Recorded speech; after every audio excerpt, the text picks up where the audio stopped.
આ અમારા ઈષ્ટદેવ સાંઈ ઝૂલેલાલના ચાલીસાના વ્રત સિંધી સમાજ દર વર્ષે રાખે છે અને આ ચાલીસાનું મહત્વ તમારી મનોકામના સંપૂર્ણ થાય છે અને 40 દિવસના વ્રત પૂર્ણાહુતિ નિમિત્તે આ જીવતી અને જાગતી જ્યોત છે અને આ ભેરાણા સાહેબના આયોજન મંદિર કમિટી દ્વારા 151 ભેરાણાનું હતું, જેની જગ્યાએ સમાજની બહેનોનું દીકરીઓનું જાગૃતતા એટલી કે 201 ભેરાણાની જે હાજરી થઈ છે અને હાજરા હુજુર ઝૂલેલાલ સાંઈના એક દર્શન થતા હોય એવો માહોલ બન્યો છે અને કાલની પરમ દિવસ પૂર્ણાહુતિ વ્રતની છે અને એમાં મહાપ્રસાદનું પણ આયોજન રાખેલ છે, જેમાં 8 થી 10,000 પરિવારો આમાં મહાપ્રસાદનો ભોજન લેશે અને 18 વર્ણના લોકો આ મહાપ્રસાદનો લાભ લે છે। જય ઝૂલેલાલ।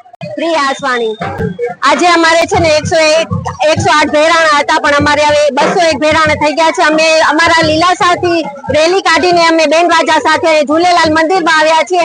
અહીંયા અમે બધા ઝૂલેલાલ સાથે મળીને ઝૂલેલાલની આરતી કરી છે। હવે બધા અમે અહીં સિંધી છેદ કરશું, દાંડિયા રાસ લેશું અને પછી અમે લીલાસા વાડીએ સાથે મળીને નાસ્તો કરશું। અમારા ગુરુ, અમારા ઈષ્ટદેવ ઝૂલેલાલ ભગવાન માટે